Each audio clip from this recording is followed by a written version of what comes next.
Hare Krishna, everybody.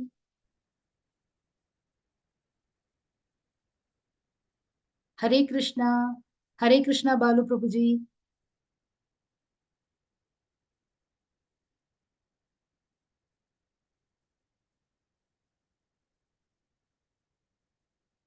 Hare Krishna. Now audible, na? Yes, Mataji, audible Mataji. माता जी।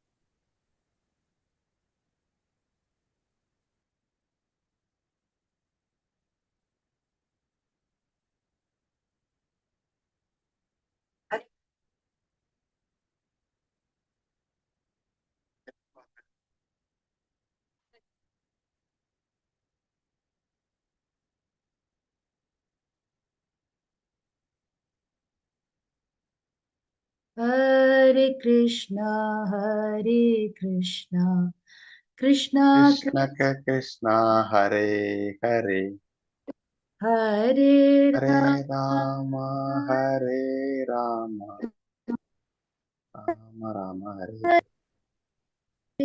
Hare Krishna, Hare Krishna, Krishna Krishna, Hare Hare, Hare Rama, Hare Rama, Rama Rama, Hare Hare, Hare Krishna, Hare Krishna, Krishna Krishna, Hare Hare, Hare Rama, Hare Rama, Rama Rama, Hare Hare, Hare Krishna, Hare Krishna, Krishna Krishna, Hare Hare, Hare Rama, Hare Rama, Rama Rama, Hare Hare, Hare Krishna, Hare Krishna, Krishna Krishna, Hare Hare, Hare Rama, Hare Rama, Rama Rama, Hare Hare, Hare Krishna, Hare Krishna, Krishna Krishna, Hare Hare, Hare Rama, Hare Rama, Rama Rama, Hare Hare, Hare Krishna, Hare Krishna, Krishna Krishna, Hare Hare, Hare Rama, Hare Rama, Rama Rama, Hare Hare, Hare Krishna, Hare Krishna, Krishna Krishna, Hare Hare, Hare Rama, Hare Rama, Rama Rama, Hare Hare, Hare Krishna, Hare Krishna, Krishna Krishna, Hare Hare, Hare Rama, Hare Rama, Rama Rama, Hare Hare, Hare Krishna, Hare Krishna, Krishna Krishna, Hare Hare, Hare Rama, Hare Rama, Rama Rama, Hare Hare, Hare Krishna, Hare Krishna, Krishna Krishna, Hare Hare, Hare Rama, Hare Rama, Rama Rama, Hare Hare, Hare Krishna, Hare Krishna, Krishna Krishna, Hare Hare, Hare Rama, Hare Rama, Rama Rama, Hare Hare, Hare Krishna, Hare Krishna, Krishna Krishna, Hare Hare, Hare Rama, Hare Rama, Rama Rama, Hare Hare, Hare Krishna, Hare Krishna, Krishna Krishna, Hare Hare, Hare Rama Hare Rama Rama Rama Hare Hare. Hare Krishna everybody. நீங்க எல்லாரும் unmute பண்ணி ஹரே கிருஷ்ணா சொல்லலாம். Hare Krishna everyone. Hare Krishna Mataji. Hare Krishna. Hare Hare Krishna. Krishna Mataji. Hare Krishna Prabhuji. நமக்கு வந்து co-host வந்து Hemavathi Mataji, Hema Mataji join பண்ணிருக்காங்க. ஹேமாவதி மாதாஜி வந்து இப்ப சொல்லுவாங்க, பேசுவாங்க. Hare Krishna Hemavathi Mataji, please introduce your self Mataji. Hare Krishna Mataji. Hare Krishna Mataji. என் பேர் ஹேமாவதி. நான் 7 PM கிளாஸ்க்கு வந்து அட்மினா வந்து சேவை பண்ண வந்திருக்கேன். ஏதாவது டவுட் ஏதாவது இருந்துச்சுன்னா நீங்க என்ன என்ன காண்டாக்ட் பண்ணலாம். அண்ட் தென் இதுல குவிஸ் வந்து இது பண்ணுவோம். நான் கிளாஸ் முடிஞ்சதுக்கு அப்புறம் குரூப்ல ஷேர் பண்ணி விடுறேன். எப்படி எல்லாம் பண்ணணும்ன்றது அதுல இன்ஸ்ட்ரக்ஷன் இருக்கும், நீங்க பாருங்க. சப்போஸ் உங்களுக்கு டவுட் இருந்துச்சுன்னா லாகின் பண்றதுக்கு என்கிட்ட கேளுங்க, நான் ஹெல்ப் பண்றேன். நீங்க இந்த 18 நாளும் வந்து ஒரு நாளும் நீங்க குவிஸ் அட்டன் பண்ண 18th டே வந்து உங்களுக்கு சர்டிபிகேட் கிடைக்கும் இந்த இது முடிச்சதுக்கு. ஸோ நீங்க லெவல் 2 கிளாஸ்க்கு ஜாயின் பண்ண இது ரொம்ப உங்களுக்கு ஹெல்ப்ஃபுல்லா இருக்கும். அண்ட் தென் அட்டனன்ஸ் நீங்க மார்க் பண்ணிடுங்க. நான் உங்க இன்னைக்கு இல்ல நாளையில இருந்து நான் லிங்க் சென்ட் பண்றேன். நீங்க அட்டனன்ஸ் மார்க் பண்ணிட்டா யார் யார் வந்தீங்க அப்படின்றது கொஞ்சம் தெரிஞ்சுக்கலாம். அதனாலதான், மத்தபடி வேற எதுவும் இல்ல Mataji. Hare Krishna. Thank you so much Mataji. Thank you Hema Mataji.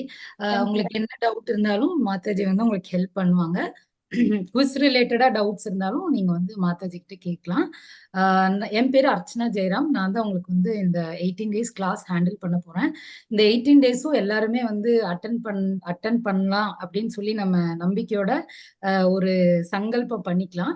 அதுக்கப்புறம் நம்ம ஏதாவது உங்களுக்கு ஏதாவது என்கிட்ட பேச வேண்டி இருந்தது அப்படின்னா, அதாவது நடுவுல ஏதாவது உங்களுக்கு ஏதாவது சொல்ல வேண்டி இருந்தது அப்படின்னா, நீங்க ஹேண்ட் ரைஸ் ஆப்ஷன் இருக்கு, அதை யூஸ் பண்ணலாம். நீங்க உங்களோட ஜூம்லயே கீழே பாத்தீங்கன்னா ஒரு பொம்மை இருக்கும், அது எமோஜியோட பொம்மை இருக்கும், அந்த சைன் இருக்கும். அது கிளிக் பண்ணீங்கன்னா ரைஸ் ஹேண்ட் அப்படின்னு சொல்லி ஒரு ஆப்ஷன் இருக்கு. நீங்க ஹேண்ட்ஸ் ரைஸ் பண்ணா போதும். நான் இல்லைன்னா ஹேமாவதி மாதாஜி யாரோ ஒருத்தங்க வந்து கண்டிப்பா உங்களை அன்மியூட் பண்ணுவாங்க. அந்த டைம் நீங்க வந்து உங்களோட queries இல்லைன்னா உங்களுக்கு ஏதாவது சொல்ல வேண்டியிருந்ததுன்னா சொல்லலாம். சரிங்களா? கிளாஸோட எண்ட்ல தான் வந்து நம்ம வந்து கொஸ்டின்ஸ் ஏதாவது உங்களுக்கு இருக்கு, டவுட்ஸ் ஏதாவது இருக்குன்னா நம்ம வந்து டிஸ்கஸ் பண்ணுவோம். அது வரைக்கும் கிளாஸ் அப்படியே ஸ்மூத்தா போட்டும், கிளாஸ் முடிஞ்ச உடனே உங்களுக்கு என்ன queries இருந்தாலும் நீங்க ஹேண்ட்ஸ் ரேஸ் பண்ணி we can have the discussion. சரிங்களா?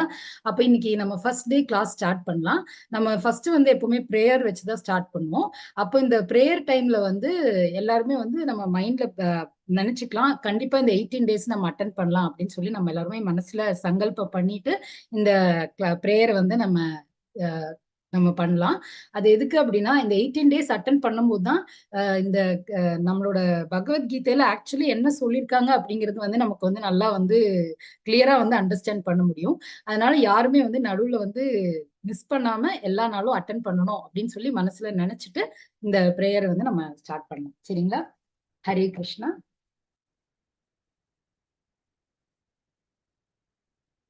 ॐ अज्ञानतिमिरान्धस्य ज्ञानाञ्जनशलाकय चक्षुरुन्मिलितं येन तस्मै श्रीगुरवे नमः।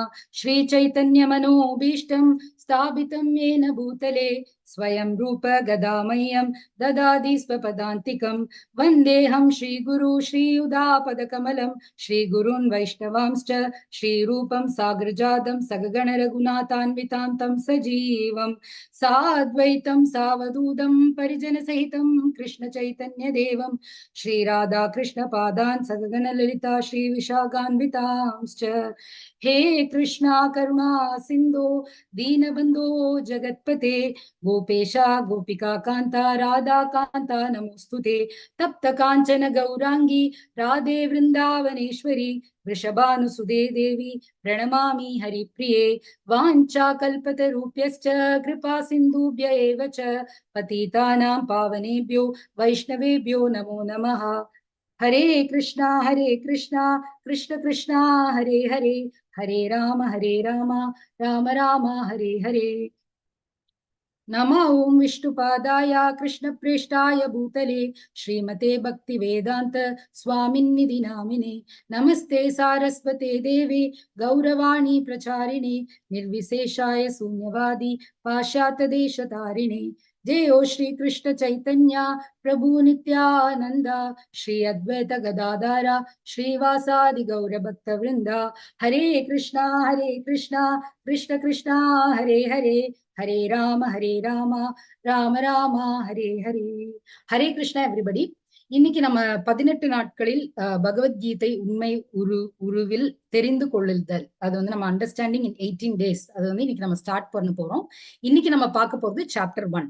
அப்ப இந்த சாப்டர் 1 பாக்குறதுக்கு முன்னாடி நம்ம வந்து நம்மளோட இஸ்கானோட ஃபவுண்டர் ஆச்சாரியா, நம்மளுடைய இஸ்கானோட ஃபவுண்டர் ஆச்சாரியா யாரு அப்படின்னா AC Bhaktivedanta Swami Prabhupada. His divine grace AC Bhaktivedanta Swami Prabhupada. அவருடைய போதனைகளின் அடிப்படையில் தான் நம்ம வந்து இந்த இஸ்கான் வந்து ஃபார்ம் ஆச்சு. அவரை பத்தி நம்ம ஃபர்ஸ்ட் பார்க்கலாம். நம்மளோட பிரபுபாதா வந்து ஒரு வைஷ்ணவ ஃபேமிலியில அவர் வந்து he was born in a Vaishnava family. அவர் வந்து பிறந்ததுல இருந்தே வந்து அவங்க ஃபேமிலி மெம்பர்ஸ் எல்லாருமே வந்து கிருஷ்ணரோட டிவோட்டியா இருந்தாங்க. அப்ப அந்த டைம்ல இருந்தே அவருக்கு வந்து இந்த கிருஷ்ணா லவ் டுவர்ட்ஸ் கிருஷ்ணா வந்து இருந்தது. கிருஷ்ணர் மேல பக்தி, அன்பு இதெல்லாமே வந்து அவருக்கு சின்ன வயசுல இருந்தே இருந்தது. இந்த பிக்சர் நம்ம பாக்குறது என்ன அப்படின்னா, அவர் 5 வயசுல இருக்கும்போது அப்போ இவங்க வந்து இந்த வைஷ்ணவா ஃபேமிலியில இருக்கிறதுனால இவங்க ஃபேமிலி எல்லாருமே வந்து இந்த நிறைய கோவில்கள், இந்த மாதிரி ஃபங்க்ஷன் அந்த மாதிரி எல்லாம் அட்டன் பண்ணுவாங்க. இப்ப நம்ம ஊர்ல எல்லாம் பாத்தீங்கன்னா நம்ம தேர் விழா இருக்கும் இல்லையா, அந்த மாதிரி ஜெகநாத் பூரியில வந்து எல்லா வருஷமும் கல்கட்டால ஜெகநாத் பூரியில ரத் யாத்ரா ஃபெஸ்டிவல் வந்து நடக்கும். இந்த ரத் யாத்ரா ஃபெஸ்டிவல் எப்படி அப்படின்னா, ஒரு தேர்ல வந்து ஜெகநாதரை வச்சிருப்பாங்க, அதாவது கிருஷ்ணரை வச்சிருப்பாங்க. ஒரு தேர்ல வந்து சுபத்ரா, அதாவது ஜெகநாதருடைய சிஸ்டர், அவங்கள வச்சிருப்பாங்க. இன்னொரு தேர்ல வந்து பலராமன், கிருஷ்ணருடைய பிரதர். இவங்க 3 பேரையும் 3 தேர்ல உட்கார வச்சு அந்த தேரை வந்து இழுப்பாங்க. அது வந்து ஒரு பெரிய ஃபெஸ்டிவல், கிராண்ட் ஃபெஸ்டிவலா வந்து ரொம்ப வருஷமா நடந்துட்டு இருக்கு. அப்ப இந்த ஃபெஸ்டிவலுக்கு இவங்க வந்து ஃபேமிலியோட போவாங்க. சரிங்களா? அப்போ நம்ம பிரபுபாதா வந்து அந்த டைம் வந்து அவரோட பேரு பிறந்த போது அவருக்கு என்ன பேர் வச்சிருந்தாங்கன்னா அபய் சந்த் அப்படின்னு சொல்லி பேர் வச்சிருந்தாங்க. அவரோட அப்பா பேர் வந்து கௌர் மோகன் டே. அப்போ அபய் சந்துக்கு வந்து அந்த ஃபெஸ்டிவலுக்கு போய் அவங்க அந்த இது பாக்குறாங்க, தேர் திருவிழாவை பாக்குறாங்க. அது பார்த்த உடனே அவருக்கு ரொம்ப பிடிச்சிருது. அப்போ வீட்டுக்கு வந்தோடனே அவர் வந்து அவங்க அப்பா கிட்ட கேட்கிறாரு, எனக்கு இதே மாதிரி ஒரு தேர் வந்து எனக்கு பண்ணி கொடுங்கப்பா அப்படின்னு சொல்லி கேட்கிறாரு. அப்ப கௌர் மோகன் டே என்ன பண்றாரு அப்படின்னா, ஒரு சின்ன தேர் மினியேச்சர் அது வந்து கிரியேட் பண்ணி நம்ம பிரபுபாதாக்கு விளையாடுறதுக்கு பண்ணி தராரு. அந்த பிக்சர் தான் இது. 5 வயசு இருக்கும் போதே அவருக்கு வந்து ஒரு சின்ன தேர்ல அதுல வந்து அந்த ராதா இல்ல, கிருஷ்ணர், ஜெகநாதர், அதுக்கப்புறம் சுபத்ரா, அதுக்கப்புறம் பலராமர் 3 பேரோட பொம்மையை வச்சு அவர் வந்து ரியலா அந்த ரத் யாத்ரா எப்படி நடக்குமோ அதே மாதிரி ஒரு செட்டப் வந்து அவங்க அப்பா பண்ணி கொடுத்தாரு. அப்போ நம்மளோட அபய் சந்த் என்ன பண்ணாரு அப்படின்னா, அவருக்கு வந்து இந்த ரதம் பண்ணது வந்து அதை வந்து இனாகிரேட் பண்றதுக்கே அவரோட ஃப்ரெண்ட்ஸ் எல்லாரையுமே கூப்பிட்டு அவர் வந்து இதை செலிப்ரேஷன் மாதிரியே பண்ணாரு. அதாவது அங்க ஜெகநாத் பூரியில எப்படி ரத யாத்திரை நடக்குமோ அதே மாதிரி அவரோட ஃப்ரெண்ட்ஸ், அவரோட நெய்பர்ஸ் எல்லாரையுமே கூப்பிட்டு அவர் அதே மாதிரி ஒரு மினி ரத யாத்திரா நடத்தினார். இந்த ரத யாத்திரா நடத்துறது மட்டும் இல்லாம அன்னைக்கு அந்த கோவிலுக்கு போனபோது அவருக்கு பிரசாதம் எல்லாம் கிடைச்சது. அது அவருக்கு ரொம்ப பிடிச்சிருந்தது. அப்ப அதே மாதிரி அவர் இங்க வந்து பிரசாதம் விதரணம் எல்லாம் பண்ணாரு. சரிங்களா? அப்போ அதே மாதிரி அவர் வந்து அந்த சின்ன வயசுலயே அவருக்கு வந்து அந்த ஆசை இருந்தது. அவர் வந்து அது அந்த விளையாடுறதுக்கே அவர் அந்த மாதிரி விளையாண்டாரு. அது வந்து அப்படியே அவரோட லைஃப்ல அவரோட மைண்ட்ல அது இருந்தது. ஒரு நாள் போக்குல அவர் வந்து ஒரு பெரிய யூத், ஒரு வாலிபன் ஆனபோது அவங்களுக்கு கல்யாணம் நடந்தது, குழந்தைங்க பிறந்தது. இதெல்லாம் வந்து எப்பவுமே ஒரு ஃபேமிலி லைஃப் வந்து எப்படி இருக்குமோ அந்த மாதிரிதான் அவரோட லைஃபும் இருந்தது. அவர் வந்து 1922ல பக்தி சித்தாந்த சரஸ்வதி, இங்க இருக்காரு இல்லைங்களா, இவர் தான் வந்து பக்தி சித்தாந்த சரஸ்வதி. அவர் வந்து நம்மளோட அபய்சரனோட குரு, ஸ்பிரிச்சுவல் மாஸ்டர். அவர் வந்து மீட் பண்றாரு 1922ல கல்கட்டால வச்சு அவர் வந்து மீட் பண்றாரு. அப்ப வந்து அவரோட ஸ்பீச் எல்லாம் அவர் வந்து கேட்கிறாரு. அது கேட்டோன்னே அவருக்கு வந்து அவர் ரொம்ப இம்ப்ரெஸ் ஆயிடுறாரு. ஆனாலும் அவர் வந்து திரும்பி வீட்டுக்கு போய் அவரோட பிசினஸ், அவர் வந்து பார்மாக்யூட்டிக்கல் பிசினஸ் தான் பண்ணிட்டு இருந்தாரு அலகாபாத்ல. அங்க வந்து அவர் பண்ணிட்டு தான் இருந்தாரு, கண்டினியூ பண்ணிட்டு இருந்தாரு. 1932, அதாவது 10 வருஷத்துக்கு அப்புறமா அவர் வந்து இனிஷியேட் ஆகுறதுனா இந்த கிருஷ்ணா கான்சியஸ்ல வந்து அவர் வந்து தீட்சை எடுக்கிறார். சரிங்களா? அதுக்கப்புறமா அவர் வந்து அதோட நிறுத்தல. இந்த மாதிரி சின்ன சின்ன குரூப்ஸ்க்கெல்லாம் வந்து இது வந்து ஜான்சில நடந்தது. அங்க வந்து ஒரு ப்ரீச்சிங் நடத்துறாரு. சரிங்களா? அதுக்கப்புறம் அது மட்டும் இல்லாம அவரோட குரு வந்து அவருக்கு 2 இன்ஸ்ட்ரக்ஷன் கொடுத்திருந்தாரு. அவர் என்ன சொல்லியிருந்தாருன்னா, உனக்கு எப்பெல்லாம் உன்னோட பிசினஸ்ல லாபம் வருதோ அந்த அமௌண்ட்டை வச்சு நீ புக்ஸ் கண்டிப்பா பிரிண்ட் பண்ணணும் அப்படின்னு சொல்லி ஒன்று சொல்றாரு. இன்னொன்னு என்ன சொல்றாருன்னா, உனக்கு வந்து சான்சஸ், பாசிபிலிட்டிஸ், அதாவது பை கிருஷ்ணாஸ் மர்சி, பகவானுடைய கருணையால உனக்கு வந்து ஏதாவது ஒரு சான்ஸ் கிடைக்குது, அமெரிக்காவோ இல்ல வெஸ்டர்ன் கண்ட்ரிஸோ உனக்கு போறதுக்கு சான்ஸ் கிடைக்குது அப்படின்னா நீ கண்டிப்பாக போகணும், அங்க போய் நீ வந்து கிருஷ்ணா கான்சியஸ்னஸை ஸ்ப்ரெட் பண்ணும் அப்படின்னு சொல்லி அவர் 2 இன்ஸ்ட்ரக்ஷன் வந்து பிரபுபாதாக்கு கொடுக்குறாரு. அப்போ வந்து இவரு இனிஷியேட் ஆனோன்னா இவரோட பேர் வந்து பக்தி வேதாந்த சுவாமி ஆயிடுச்சு. சரிங்களா? அப்புறம் இவர் என்ன பண்றாரு, இவரோட குருவோட இன்ஸ்ட்ரக்ஷன் படி அந்த புக்கு பிரிண்ட் பண்றதுக்கு அவர் ரொம்ப கஷ்டப்படுறாரு. ஆனா அவருக்கு இந்த லாபம் வர்றது, அந்த குடும்ப செலவு, அதுலயே வந்து எல்லாமே சரியா போயிடும். இந்த மாதிரி வந்து அவர் ரொம்ப டிஃபிகல்டிஸ் வந்து ஃபேஸ் பண்ணிட்டு இருந்தாரு. அந்த டைம் தான் அவருக்கு ஒரு ஆப்பர்ச்சுனிட்டி கிடைக்குது அவருக்கு வந்து டிராவல் பண்றதுக்கு. அதாவது 1965ல அவருக்கு 69 இயர்ஸ் இருக்கு. 69 இயர்ஸ்னா அவர் எவ்வளவு வயசானவர் நமக்கு தெரியும். அந்த ஏஜ்ல அவர் ஜலதூதா அப்படிங்கிற ஷிப்ல அவர் அமெரிக்காக்கு போறாரு. ஏன் இந்த வெஸ்டர்ன் கண்ட்ரியை வந்து ஹைலைட் பண்றாங்க அப்படின்னா, இந்தியா அப்படின்னா நம்ம இந்தியால வந்து பாரத கலாச்சாரம் வந்து பண்டு தொட்டே வந்து எல்லாருமே வந்து நல்ல டீசென்டான ஃபேமிலி ட்ரெடிஷன் தான் ஃபாலோ பண்ணிட்டு இருந்தாங்க. அதாவது ஒரு குடும்பம் அப்படின்னு பார்த்தா அப்பா இருப்பாங்க, அம்மா இருப்பாங்க, குழந்தைங்க இருப்பாங்க, தாத்தா இருப்பாங்க, பாட்டி இருப்பாங்க. அவங்கள ஃபாலோ பண்ணி நம்ம எல்லாருமே அந்த மாதிரி ஒரு ஃபேமிலி, அப்படி ஒரு சின்ன ஃபேமிலி அப்படிதான் நம்ம எல்லாரும் வாழ்ந்துட்டு இருந்தோம். இல்ல கூட்டு குடும்பம் அப்படின்னாலும் கூட்டு குடும்பம் அப்படிதான் வாழ்ந்துட்டு இருந்தோம். அதாவது ஒரு வருஷம் தான் ஒரு கல்யாண வாழ்க்கை, அதுக்குள்ள அடுத்த வருஷம் டைவர்ஸ் பண்ணி இன்னொரு கல்யாணம் பண்றது, அந்த மாதிரி ட்ரெடிஷன் வந்து இந்தியால அந்த டைம் இருக்கல. இந்தியால வந்து பாரம்பரியமாவே நல்ல குடும்ப ஜீவிதம், ஃபேமிலி ட்ரெடிஷன்ஸ் தான் இருந்தது. அதனால வெஸ்டர்ன் கண்ட்ரீஸ்ல அப்படி இருக்கல. அங்க வந்து நிறைய ட்ரக் அடிக்ட்ஸ் இருந்தாங்க. நிறைய பேர் வந்து கலாச்சாரம்ங்கிறதே என்னன்னு தெரியாம அந்த மாதிரி இருந்தாங்க. அப்ப அந்த மாதிரி இருக்கிறதுனாலதான் வெஸ்டர்ன் கண்ட்ரீஸ்ல போயிட்டு ஸ்ப்ரெட் பண்ணணும் அப்படின்னு சொல்லி நம்மளோட பக்தி சித்தாந்த சரஸ்வதி வந்து நம்மளோட பிரபுபாதாக்கு இன்ஸ்ட்ரக்ஷன்ஸ் கொடுத்தாரு. அப்ப இவரு அங்க போறாரு. அமெரிக்கா போற வழியில அவருக்கு வந்து 69 இயர்ஸ் இருக்கு. அவர் 35 டேஸ் ஆச்சு அவருக்கு அமெரிக்கா போய் ரீச் ஆகுறதுக்கு. அதுக்குள்ள அவருக்கு 2 டைம் ஹார்ட் அட்டாக் வந்தது. அவர் நிறைய டிஃபிகல்டிஸ் ஃபேஸ் பண்ணாரு. அவர் பியோர் வெஜிடேரியன். அவர் டிராவல் பண்ணும்போது அந்த மீன் நாத்தம் எல்லாம் அவரால் தாங்க முடியல. ஆனாலும் அவரோட குரு சொன்னதை வந்து அவருக்கு செய்யணும் அப்படிங்கிறதுக்காக அவர் வந்து ஸ்ட்ராங் மைண்டோட அவர் அமெரிக்கா போய் ரீச் ஆனாரு. அங்க போய் நிறைய இடத்துல, இது வந்து ஒரு கோல்டன் கேட் பார்க்ல இருந்து அவர் வந்து சாண்டிங் பண்றது, ஹரே கிருஷ்ண மகாமந்திரம் சொல்றதுதான் இது, இந்த பிக்சர். அந்த மாதிரி அவர் நிறைய இடத்துல போய் கிருஷ்ணா கான்சியஸ்னஸ் ஸ்ப்ரெட் பண்ண ட்ரை பண்ணாரு. அதுக்கப்புறம் அவர் நிறைய புக்ஸ் பிரிண்ட் பண்ண ட்ரை பண்ணாருன்னு சொன்னோம் இல்லையா? அதுல வந்து ஒரு மேகசின் தான் இந்த பேக் டு காட் ஹெட்.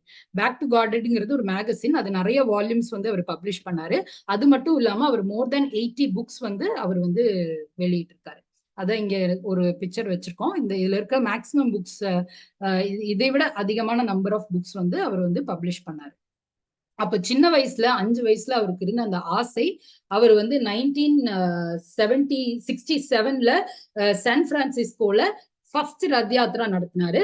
அது வந்து எப்படி அவர் சின்ன வயசுல வந்து எல்லாரையுமே கூப்பிட்டு அந்த மாதிரி பிரசாதம் எல்லாம் டிஸ்ட்ரிபியூட் பண்ணி பண்ணாரோ, அதே மாதிரி வேற ஏதோ ஒரு கண்ட்ரி, அதாவது சான் பிரான்சிஸ்கோ, நம்ம ஊரே கிடையாது, பாஷை தெரியாது, ஊர் தெரியாது, எதுவுமே தெரியாது. ஆனா அந்த இடத்துல போய் அவர் கிருஷ்ணா கான்சியஸ்னஸ் ஸ்ப்ரெட் பண்ணி, அதாவது அவரு பேசியும் ப்ரீச் பண்ணியும் சங்கீர்த்தன் பண்ணியுமே நிறைய டிவோட்டிஸ் சேர்ந்தாங்க.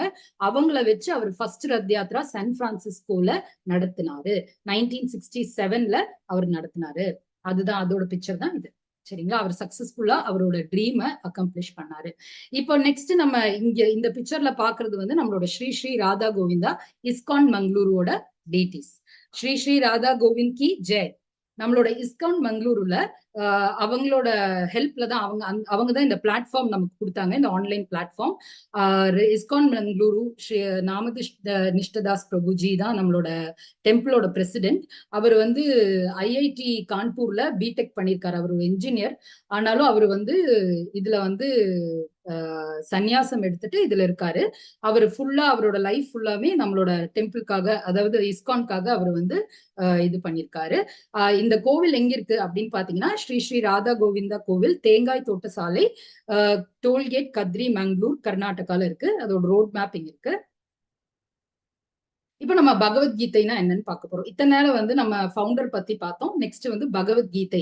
அது ஏன் நம்ம உண்மை உருவில் அப்படின்னு சொல்றோம். நிறைய பகவத்கீதை இருக்கு, நிறைய ஆத்தர்ஸ் எழுதின நிறைய பகவத்கீதை இருக்கு.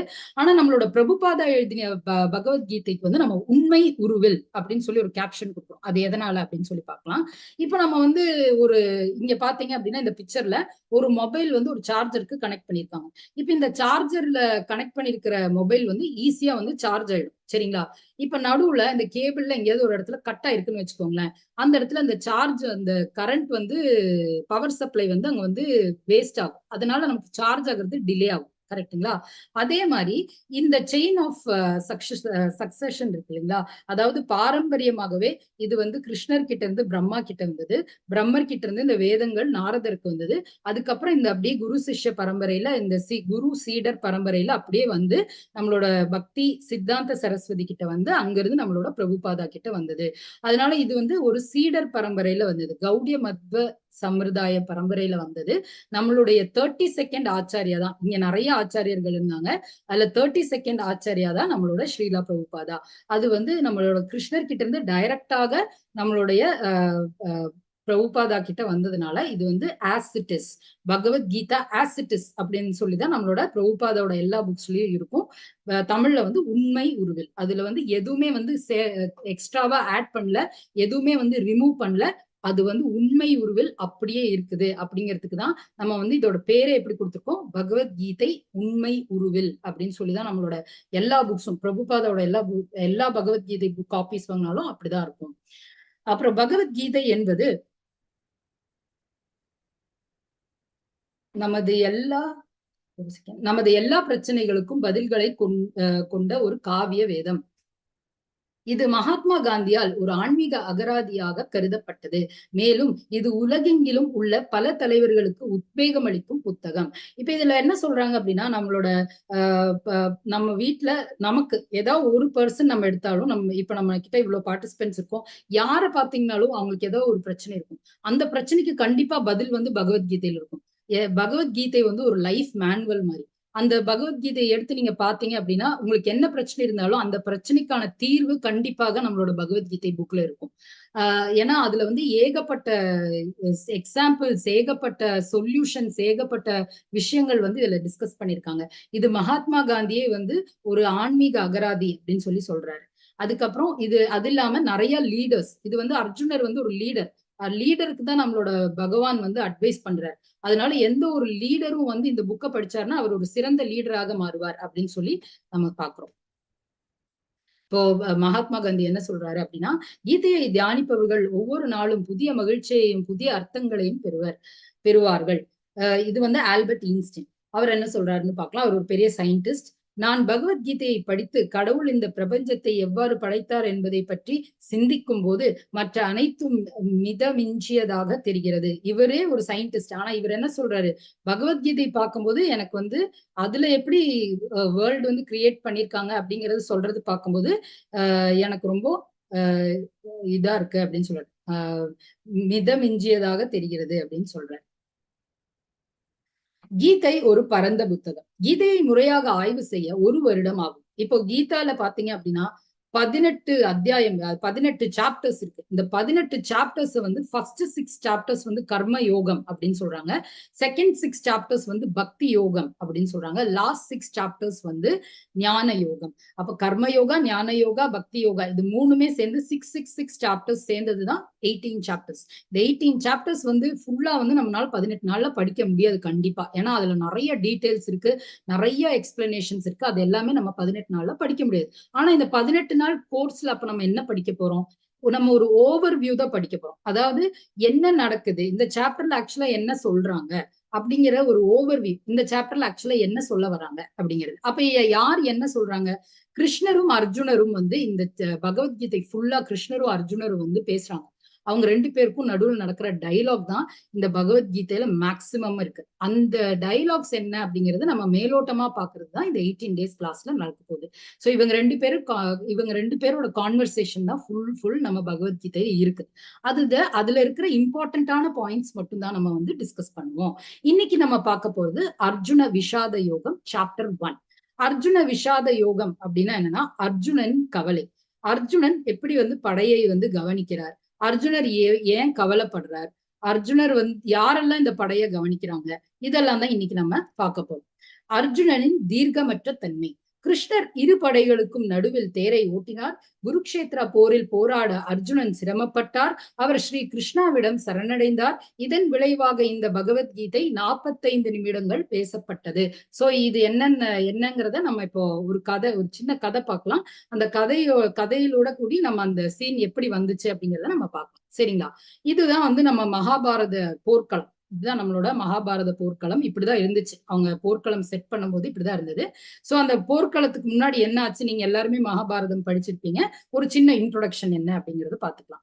குரு டைனாஸ்டி, அந்த டைனாஸ்டில வந்து 3, அதாவது குரு பரம்பரையில வந்து 3 சன்ஸ் இருந்தாங்க, 3 பசங்க இருந்தாங்க. ஒண்ணு வந்து திருதராஷ்டிரர், ஒண்ணு வந்து பாண்டு, இன்னொன்னு வந்து விதுரர். இந்த 3 பசங்களும் இந்த குரு டைனாஸ்டில இருந்து வந்தவங்க. இப்ப இந்த திருதராஷ்டிரர் அப்படிங்கிறவரை பாத்தீங்க அப்படின்னா, அவர் வந்து பிறவியிலேயே வந்து பிளைண்டா இருந்தார், கண் இல்ல அவருக்கு, கண் பார்வை இல்ல. செகண்ட் ஒன் பாத்தீங்கன்னா பாண்டு, அவர் ஒரு ஆரோக்கியமான ஒரு ராஜாவா இருந்தார், ஆரோக்கியமான ஒரு புதல்வனா இருந்தாரு. அடுத்தது வந்து விதுரா, அவர் வந்து ரொம்ப செயின்ட்லி பர்சன், அதாவது ரொம்ப ஆன்மீகமான ஒரு பர்சன். சரிங்களா? இப்ப நம்ம வந்து ஃபர்ஸ்ட் திருதராஷ்டிரர் பத்தி பார்க்கலாம். அவருக்கு வந்து பிறவியிலே கண் பார்வை இல்லாததுனால அவருக்கு வந்து மனசுல ஒரு சின்ன ஒரு எப்பவுமே ஒரு கிளாஷ் இருந்துட்டே இருந்தது. எப்பவுமே பாண்டுவை தான் எல்லாருமே வந்து பிரைஸ் பண்ணுவாங்க அப்படிங்கிற மாதிரி ஒரு கிளாஷ் இருந்துட்டே இருந்தது சின்ன வயசுல இருந்து. இப்ப பாண்டு, விதுரர், அப்புறம் திருதராஷ்டிரர் எல்லாருமே ஈக்குவலி குவாலிஃபைடு, அதாவது ஈக்குவலி அவங்க வெல் ட்ரெயின்டா இருந்தாங்க. எல்லாருமே வந்து நல்லா போர் புரியறதுக்கு போர் வலிமை பெற்றிருந்தாங்க. நல்லா வந்து ஃபைட்டிங் டேலண்ட்ஸ், படிப்புலே ஆகட்டும், போர் திறமைகள் ஆகட்டும், எல்லா இதுலயுமே அவங்க 3 பேருமே சிறந்து விளங்கினாங்க. ஆனா திருதராஷ்டிரத்துக்கு கண் இல்ல. இது ஒரு குறை வந்து அவரோட மனசுல எப்பவுமே இருந்துகிட்டே இருந்தது. அது வந்து அந்த குறை வந்து பகையாவும் மாறிட்டு இருந்தது. ஈகோ, பகை, அந்த மாதிரி எல்லாம் வந்துட்டே இருந்தது. இப்ப என்ன ஆகுது அப்படின்னா, திருதராஷ்டிரருக்கு வந்து 100 குழந்தைங்க பிறந்தாங்க. அதுல துரியோதனர் தான் அவருக்கு ரொம்ப பிடிக்கும். செகண்ட் பாண்டுக்கு பாத்தீங்கன்னா 5 குழந்தைங்க பிறந்தாங்க. பாண்டு வந்து சின்ன வயசுலயே அவருக்கு வந்து ஒரு சாபம் கிடைச்சது, ஒரு முனிவர் கிட்ட இருந்து சாபம் கிடைச்சதுனால அவர் இறந்துட்டார். அப்போ இந்த 5 குழந்தைங்களும் ரொம்ப சின்ன வயசுல இருந்ததுனால அவங்களுக்கு வந்து யாருக்குமே வந்து யுவராஜா பதவி வந்து கொடுக்கற அந்த ஸ்டேஜ் ஆகல. எல்லாருமே சின்ன குழந்தைங்க. அதே மாதிரி திருதராஷ்டிரோட மகன்களும் வந்து எல்லாருமே சின்ன பசங்களா இருந்தாங்க. இப்ப என்ன பண்றாருன்னா, திருதராஷ்டிரர் வந்து இந்த சார்ஜ் எடுத்துக்கிறாரு. அவர் தான் வந்து இப்ப ராஜாவா உட்கார்ந்துருக்காரு. பிளைண்டா இருந்தாலும் அவர் தான் ராஜாவா உட்கார்ந்துருக்காரு. இப்ப இந்த குழந்தைங்க எல்லாருமே வந்து துரோணாச்சாரியா கிட்ட போய் ட்ரைனிங் எடுத்துக்கிறாங்க. போர் வித்தையெல்லாம் படிக்கிறதுக்காக அவங்க போயிடுறாங்க.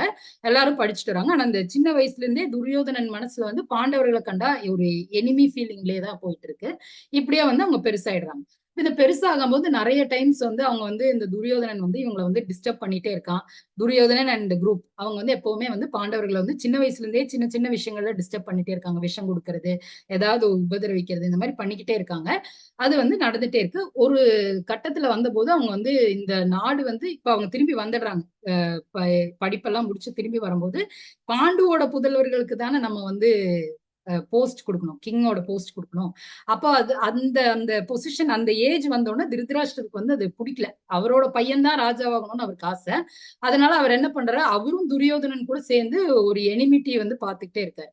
அப்ப என்ன ஆகுது அப்படின்னா, அவர் வந்து ஒரு போர், அது வந்து அப்படியே இந்த போருக்கு வந்து கொண்டு வந்து விட்டுருது. அந்த போருக்கு கொண்டு வந்தது இதுதான் நம்மளோட திருதராஷ்டிரர். அவருக்கு கண்ணு தெரியாது, அவர் இருக்காரு. ஓகேங்களா? நெக்ஸ்ட் இந்த போர் வரைக்கும் வந்துடுது. இந்த போர் வரைக்கும் வரும்போது நம்மளோட கிருஷ்ணர் போய் கேட்கிறாரு, இந்த போரெல்லாம் வேண்டாம், குடும்பத்துக்குள்ளே எதுக்கு சண்டை, நம்ம வந்து இதை அப்படியே சமாதானமா போயிடலாம். அவங்களுக்கு ஒரு 5 ஊர் கொடுங்க, அந்த 5 ஊர்ல 5 பேர் வாழ்ந்துப்பாங்க, அந்த 5 ஊரை அவங்க 5 பேர் பார்த்துப்பாங்க, இந்த போரெல்லாம் வேண்டாம்னு சொல்லி கிருஷ்ணர் போய் சமாதானமா பேசுறதுக்கெல்லாம் ட்ரை பண்றாரு. கிருஷ்ணர் வந்து பாண்டவர்களோட ரிலேட்டிவ், மாமா முறையாகுது. அவர் போய் கேட்கிறாரு. ஆனா அது வந்து திருதராஷ்டிரோ யாருமே ஒத்துக்கல, துரியோதனன் யாருமே ஒத்துக்கல. போர் வேணும், இந்த போர்ல எப்படியாவது இவங்களை வந்து தோக்கடிக்கணுங்கிறதுல அவங்க ஸ்ட்ராங்கா இருந்தாங்க. அப்போ வந்து அவங்க வந்து போருக்கு ரெடியா இருக்காங்க. செகண்ட் பாத்தீங்க அப்படின்னா நம்மளோட அர்ஜுனர் வந்து அர்ஜுனர் மற்றும் மற்ற பாண்டவர்கள் 5 பேரும், 5 பாண்டவர்களும் எப்படி அப்படின்னா சின்னதுல இருந்தே அவங்க ரொம்ப அன்பான குடும்பம். அவங்க இன்னுமே வந்து கௌரவர்களை வந்து பிரதர்ஸா தான் பாக்குறாங்க, எனிமீஸா பாக்கல. அவங்க இனிமே வந்து அவங்க என்ன வேணா பண்ணட்டும், பரவாயில்லன்னு சொல்லி அவங்க விட்டு கொடுத்து தான் போயிட்டு இருக்காங்க. இப்போ அர்ஜுனர் இருக்கார். அர்ஜுனருக்கு வந்து இந்த ஃபைட் பண்றதுல இஷ்டமே இல்லை. அவர் ரொம்ப கவலைப்படுறாரு. பாத்தீங்கன்னா தெரியும், அவரோட கண்ணுல வந்து கண்ணீர் வருது. பாத்தீங்களா, அவர் வந்து கவலையா இருக்காரு. நெக்ஸ்ட் பாத்தீங்க அப்படின்னா நம்மளோட துரியோதனனுக்கு வந்து பயமும் இருக்கு, கோபமும் இருக்கு, எல்லாமே இருக்கு. அவரோட கண் பாத்தீங்கன்னாலே தெரியும். அப்ப இந்த 3 பேரோட வேற வேற ரியாக்ஷன்ஸ் என்ன அப்படிங்கிறது தான் இந்த சாப்டர்ல மெயினா நம்ம டிஸ்கஸ் பண்ண போறோம். ஒண்ணு வந்து திருதராஷ்டிரர், செகண்ட் ஒன் அர்ஜுனன், மூணாவது வந்து துரியோதனன். திருதராஷ்டிரர் வந்து எப்படியாவது இந்த கிங்டம் வந்து துரியோதனன் கொடுக்கணும்னு அவரோட மனசுல ஒரு இது இருக்கு, வெறி இருக்கு. அது இல்லாம அவருக்கு பயமும் இருக்கு. ஏன்னா பாண்டவர்கள் எல்லாம் நல்லவங்களா இருக்காங்களே, அப்ப நல்லவங்க தானே ஜெயிப்பாங்க, தர்மம் தானே ஜெயிக்கும்னு எல்லா இடத்துலயும் நம்ம பார்த்திருக்கோம். அப்படிங்கிறதும் அவர் மனசுல ஏகப்பட்ட குழப்பங்கள். அதனால அவர் ஒரு குழப்பத்தோட இருக்காரு. செகண்ட் அர்ஜுனர் வந்து ரொம்ப கவலையா இருக்காரு. எதுக்கு என் குடும்பத்துக்கூடயே நான் சண்டை போடணும் அப்படி சொல்லி கவலையா இருக்காரு. மூணாவது துரியோதனன் வந்து அவனை வந்து எப்படியாவது பாண்டவர்களை இந்த ஊரை விட்டே துரத்தணுங்கிற இதுல அவன் இருக்கான். சோ 3 பேர் என்ன பார்க்க போறாங்க, என்ன செய்ய போறாங்க அப்படிங்கிறதுதான், அவங்களோட ஃபீலிங்ஸ் தான் என்னங்கிறத நம்ம இன்னைக்கு சாப்டர் 1ல பார்க்க. திருதராஷ்டிர உவாச்ச தர்மக்ஷேத்ரே குருக்ஷேத்ரே சமவேதாயுயுத்சவஹ மாமகா பாண்டவாஸ்சைவ கிம குர்வத சஞ்சயः. திருதராஷ்டிரர் கூறினார், புண்ணிய யாத்திரை தலமான குருக்ஷேத்திரத்தில். ஹரே கிருஷ்ணா. இந்திராணி மாதாஜி உங்களுக்கு படிக்கணுமா?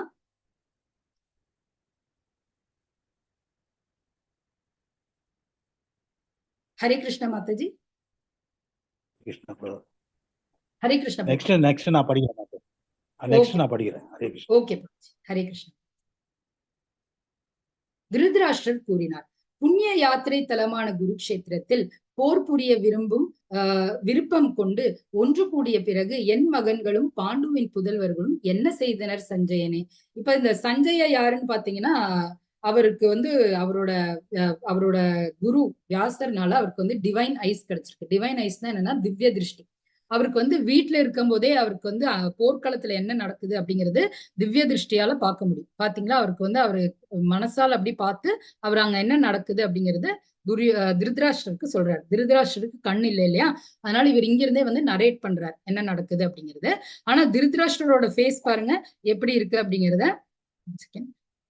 பாருங்க, அது ஜூம் பண்ணிருக்காங்க. திருதராஷ்டிரோட ஃபேஸ் எப்படி இருக்கு, அது பயமும் இருக்கு, அவருக்கு ஒரு குழப்பமும் இருக்கு, ஈகோவும் இருக்கு, வெறி இருக்கு, என்னதான் அங்க நடக்குது அப்படிங்கிற ஒரு பதட்டம் இருக்கு. அந்த மாதிரி இருக்கு அவரோட ஃபேஸ்.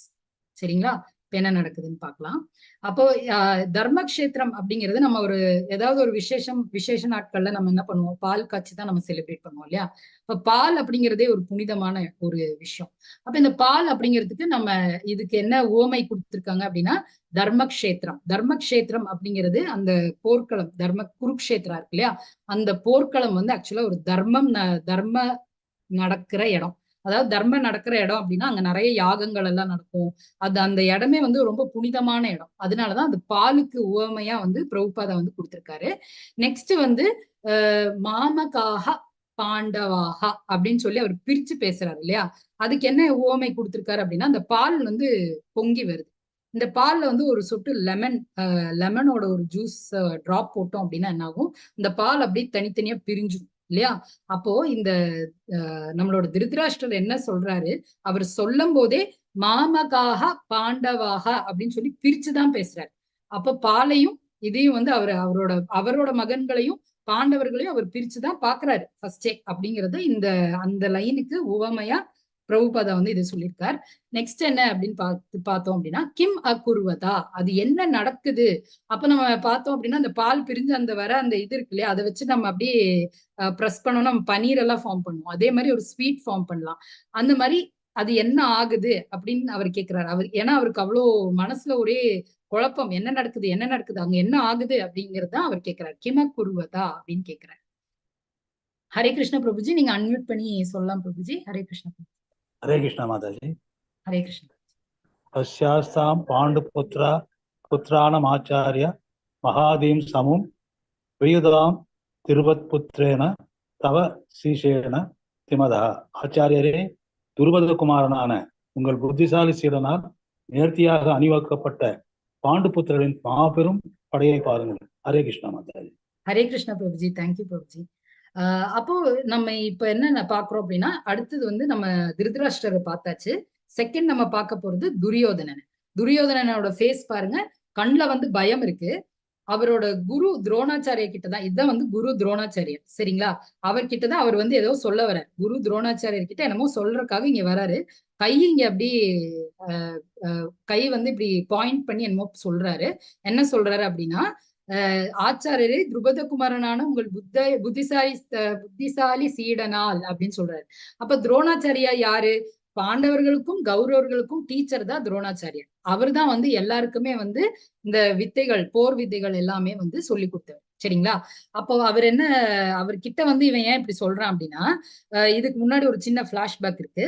ஒரு நாள் வந்து இந்த திருப்பதா அப்படிங்கிற ஒரு ராஜாவுக்கும் துரோணாச்சாரியருக்கும் ஒரு சின்ன மைண்ட் கிளாஷ் நடந்தது. அப்ப அந்த கிளாஷ்ல வந்து துருபதாக்கு வந்து ஒரே ஒரு மகதான் இருந்தா, திரௌபதி இருக்காங்க இல்லையா? அவங்க வந்து திரௌபதி யாரு? பாண்டவர்களுடைய மனைவி. அவங்களோட அப்பாக்கு வந்து அந்த மக மட்டும்தான் ஆக்சுவலா இருந்தாங்க. அந்த டைம் தான் வந்து துரோணாச்சாரியருக்கும் துருபதாக்கும் ஒரு சின்ன கிளாஷ் நடக்குது. கிளாஷ் நடந்த உடனே துருபதா வந்து ஒரு ஃபர்ம் டெசிஷன் எடுக்கிறாரு. அவர் வந்து ப்ரே பண்ணி நிறைய யாகம் எல்லாம் பண்ணி அவர் வந்து ஒரு மகனை வந்து வரமா கேட்கிறார். அதுதான் வந்து திருஷ்டத்யும்னா. அந்த திருஷ்டத்யும்னாவை வந்து என்ன பண்றாங்க அப்படின்னா, இந்த ஆளை கொல்றதுக்காகவே அந்த ஆளை திருஷ்டத்யும்னாவை வந்து அவர் வந்து வரமா கேட்டு மகனாக பெற்றார், சரிங்களா? யார? துரோணாச்சாரியரை கொல்வதற்காக. அவ்வளோ எனிமிட்டிஸ் ஆல்ரெடி அவங்களுக்கு இருக்கு. யாருக்கு? துருபதாக்கும் துரோணாச்சாரியரும் ஆல்ரெடி எனிமிஸ். ஆனா இப்ப துரோணாச்சாரியர் யாரு? ஒரு டீச்சர். அவர்கிட்ட கொண்டு வந்து இவங்களை எல்லாம் சேர்க்கிறாங்க, படிக்கிறதுக்கு கொண்டு வந்து சேர்க்கும் போது திருஷ்டதும்னா யாரு? இவரை கொல்றதுக்காகவே பிறந்தவர் தான் திருஷ்டதும்னா. அவரையும் கொண்டு வந்து இவர்கிட்டதான் படிக்க வைக்கிறாங்க. அப்ப திருஷ்டதும்னாவுக்கும் நம்மளோட துரோணாச்சாரியார் தான் வில் வித்தையெல்லாம் படிக்க வைக்கிறார். இவரை கொல்றதுக்கு இவரே ட்ரைனிங் கொடுத்து வளர்க்கிறார். யார? திருஷ்டதும்னாவை. இத வந்து நம்மளோட துரியோதனன் இங்க ஞாபகப்படுத்துறாரு. எதுக்கு அப்படின்னா, இப்ப போர்க்களம் இருக்கு. இதுல வந்து பாண்டவர்கள் சைட்ல கிருஷ்ணர் இருக்காரு, நம்ம சைட்ல நீங்க இருக்கீங்க, அதாவது கௌரவர்கள் சைட்ல நீங்க இருக்கீங்க. ஆச்சாரியரே, உங்களுக்கு ஞாபகம் இருக்கா? நீங்க தான் வந்து ட்ரைனிங் கொடுத்தீங்க திருஷ்டதும்னாக்கு. திருஷ்டதும்னா யாருன்னு தெரியுமா? துருபதாவோட சன். அவன் துருபத குமாரன்.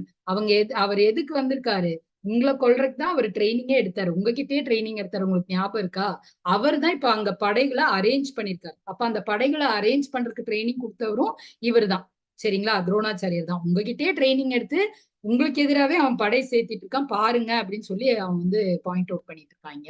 துரியோதனன் வந்து பாயிண்ட் அவுட் பண்றாரு, சரிங்களா? ஹரே கிருஷ்ணா. இது யாராவது படிக்கிறீங்களா?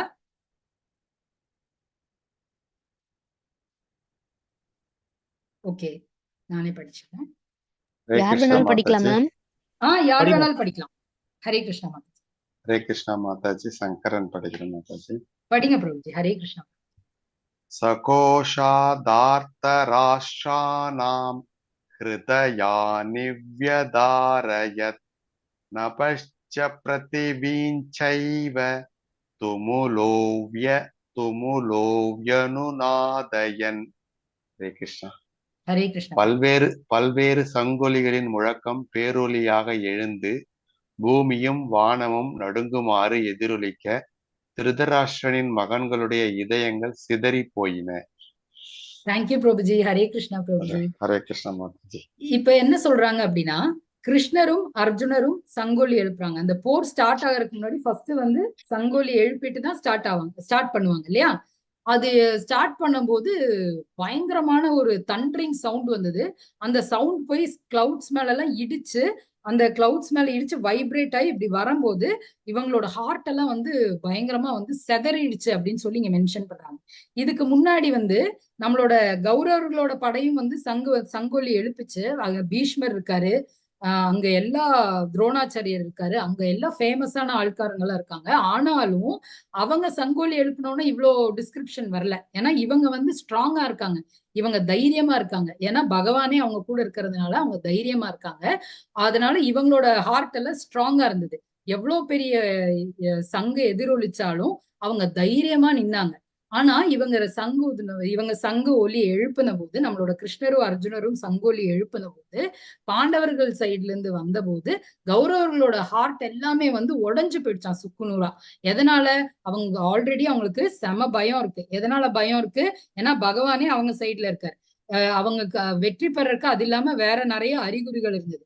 ஒண்ணு வந்து அது தர்மக்ஷேத்திரம், அது வந்து நல்லது நடக்கிற இடம். இவங்க தான் தர்மம் செஞ்சவங்க பாண்டவர்கள். கௌரவர்கள் ஆல்ரெடி நிறைய பேரை ஏமாத்துறவங்க, அவங்க அதர்மம் செஞ்சவங்க. அதனால தர்மக்ஷேத்திரத்துல தர்மம் தான் வெல்லும். அதனால அது ஒரு அந்த பிளேஸே வந்து இந்த ஹோலி பிளேஸே வந்து ஃபர்ஸ்ட் ஒரு சிம்டம்.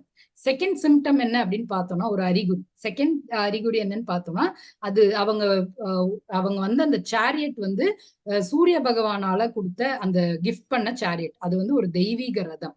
அது ஒரு அந்த ரதத்துல என்ன ஒரு பவர் இருக்குன்னா எந்த பக்கம் அம்பு வந்தாலும் அந்த அந்த சேரியட்குள்ள உள்ள போகாது, அந்த ரதத்துக்குள்ள போகாது. அந்த மாதிரி ஒரு பவர்ஃபுல்லான ரதம் இருந்தது. மூணாவது வந்து பாத்தீங்கன்னா அந்த கொடி. அந்த கொடியில வந்து ஹனுமானோட பிக்சர் இருந்தது. ஹனுமான் யாரு? வீரத்திலையும் தைரியத்திலும் சிறந்தவர். அவரோட படம் அங்க இருக்கு இல்லையா? அப்ப அவர் இருக்கிறதுனால அவரும் அங்க இருக்கார், அப்படி அவரோட பிரசன்ஸ் அங்க இருக்கு. அப்போ அதனால அவரோட பிரசன்ஸும் இருக்கிறதுனால கன்ஃபார்மா அது ஒரு சைன் ஆஃப் விக்டரி. நம்ம பார்ப்போம் இல்லையா, நமக்கு பயமா இருக்கு, ஒரு எக்ஸாம் எழுத போகும்போது எனக்கு பயமா இருக்கு அப்படின்னா நம்ம வந்து ஆஞ்சநேயரை ப்ரே பண்ணுவோம், தைரியம் கிடைக்கிறதுக்கு அப்படின்னு சொல்லுவோம் இல்லையா? அப்ப ஆஞ்சநேயரே கூட இருக்கார். ஆஞ்சநேயர் கூட இருந்தா கன்ஃபார்மாக நம்மளோட பகவான் இருப்பார், மகாலட்சுமி இருப்பாங்க, எல்லாருமே இருக்காங்க. ஆஞ்சநேயர் இருக்கிறனால எல்லாருமே இருக்காங்க. நெக்ஸ்ட் சங்கநாதம் இப்பதான் நம்ம பார்த்தோம் இல்லையா, அந்த சவுண்ட் அது வந்து அதுவே வந்து வைப்ரேஷன் இருந்தது. நெக்ஸ்ட் காண்டீவம். அவர்கிட்ட இருந்த காண்டீவமும் பவர்ஃபுல் ஆனது. அதுவும் வந்து அவருக்கு சிவன் கிட்ட இருந்து கிஃப்ட் கிடைச்சது. அதுவும் ஸ்ட்ராங்கான வில் அது இருக்கு. அது வந்து next one, fifth one. Next வந்து தெக்த ஜீவிதா. அங்க இருக்கிறவங்க எல்லாருமே வந்து ரொம்ப ஸ்ட்ராங்கானவங்க. அவங்க வந்து அவங்களோட உயிரே கொடுக்கறதுக்கு, அர்ஜுனனுக்காக உயிரே கொடுக்கறதுக்கு அங்க ரெடியா இருந்தாங்க. அந்த நாள் வந்து இந்த போர் நடந்த நாள் வந்து ஒரு மோட்சத ஏகாதசியா இருந்தது. ஒரு ஏகாதசி நாள்ல வந்து கன்ஃபார்மா அது வந்து விஷ்ணுவுடைய நாள்னு சொல்லுவாங்க. இன்னைக்கு கூட ஒரு ஏகாதசி நாள் தான். ஏகாதசிக்கு நம்ம எல்லாருமே விரதம் எடுப்போம் இல்லையா? இஸ்கான் டிவோட்டிஸ் எல்லாருமே விரதம் எடுப்போம். எதனால அப்படின்னா அது வந்து விஷ்ணுவுக்கு நம்ம விஷ்ணுக்கு ஸ்பெஷலா ப்ரே பண்ற நாள். அப்போ ஏகாதசி அப்படிங்கிறது நம்ம விஷ்ணுக்கு ப்ரே பண்றதுனால விஷ்ணுவே இங்க இருக்கார், ஸ்ரீ கிருஷ்ணரே இங்க இருக்கார் இல்லையா? அது ஒரு மோட்சத ஏகாதசி நாளா இருந்தது. அது ஒரு விசேஷம். செகண்ட் ஒன் லாஸ்ட் ஒன் பாத்தீங்கன்னா எங்க கிருஷ்ணர் இருக்காரோ அங்கதான் லக்ஷ்மி இருப்பாங்க. இப்ப பாக்யலட்சுமி அங்க கூடவே இருக்காங்க. பாக்கியமே அவங்க சைட்ல தான் இருக்கு. கன்ஃபார்மா அவங்க தான் வின் பண்ணுவாங்க அப்படின்னு சொல்லி ஆல்ரெடி இவங்களுக்கு வந்து, அது இல்லாம ரிஷிகேஷர் கிருஷ்ணரே அங்கதான் இருக்கு. கிருஷ்ணர் இருக்கும்போது வேற என்ன கவலை, அவரே அங்கதான் இருக்காரு. இது எல்லாமே அவங்களுக்கு அவங்க வெற்றி பெறுவதற்காக இருந்த அறிகுறிகள். 9 அறிகுறிகள் அங்க இருந்தது ஆல்ரெடி. சரி, நெக்ஸ்ட் நம்ம மூணாவது பர்சனாலிட்டி பார்க்க போறோம். ஃபர்ஸ்ட் நம்ம பார்த்தோம் திருதராஷ்டிரரை பார்த்தோம். அவரு பேசும்போது பிரிச்சுதான் பேசுறாரு. செகண்ட் நம்ம பார்த்தோம் துரியோதனனை பார்த்தோம். அவருக்கு வந்து பயம் இருக்கு, அது இல்லாம ஒரு கோபம் இருக்கு. அந்த பயமும் கோபமும் கலந்தனால, அந்த அகங்காரம் வந்ததுனால அவர் என்ன பண்றாரு, அவரோட குரு கிட்ட போய் அவர் ரொம்ப ஹம்பிளா சொல்றாரு, ஞாபகப்படுத்துறாரு, அவங்கள கொல்றதுக்கு தான் பிறந்தவன் அப்படின்னு சொல்லி ஞாபகப்படுத்துறாரு அப்படின்னு சொல்லி நம்ம பார்த்தோம். இப்ப மூணாவது நம்ம யாரை பாக்குறோம் அப்படின்னா அர்ஜுனர். இப்ப அர்ஜுனர் தான் மெயினா நம்ம நிறைய பார்ப்போம். அர்ஜுனருக்கு என்ன அப்படின்னு பார்த்தோம்னா ரொம்ப கவலையா இருக்காரு. அவரோட கண்ணுல பாத்தீங்கன்னா அப்படியே தண்ணி வந்து டியர்ஸ் வந்து அப்படி வருது. சரிங்களா? அந்த டியர்ஸ் பாருங்க இப்படி வருதுன்னு. ஏன்னா அவர் வந்து உண்மையிலே வந்து இரக்க குணம் கொண்டவர். அந்த இரக்க குணம் அப்படின்னா என்னன்னா, இப்போ ஆப்போசிட்ல இருக்கவும் நம்ம ஃபேமிலி மெம்பர்ஸ், நம்ம பிரதர்ஸ் கூடயே நம்ம எப்படி சண்டை போடுறது அப்படிங்கிற அந்த இரக்க குணம் அவருக்கு இருந்தது. செகண்ட் ஒன் வந்து இவங்க கூட சண்டை போட்டு நான் ஜெயிக்கிறேன் அப்படின்னா எனக்கு என்ன சந்தோஷம் கிடைக்க போகுது, எனக்கு ஒரு இன்பமும் இல்ல அப்படிங்கிற ஒரு ஃபீலிங் இருக்கு. மூணாவது ஃபீலிங் அவருக்கு என்ன அப்படின்னு பார்த்தோம்னா, இவங்களை எல்லாம் கொல்றதுனால எனக்கு பாவம் தான் வந்து சேரும், எனக்கு சின்ஃபுல் ரியாக்ஷன்ஸ் தான் வந்து சேரும், பாவம் தான் வந்து சேரும், அதுக்காக நான் ஜென்மத்துக்கு கஷ்டப்படணும் அப்படின்னு சொல்லி சொல்றேன். அப்ப இதனால எனக்கு என்ன நல்லது கிடைக்க போகுது அப்படின்னு சொல்லி சொல்றாரு.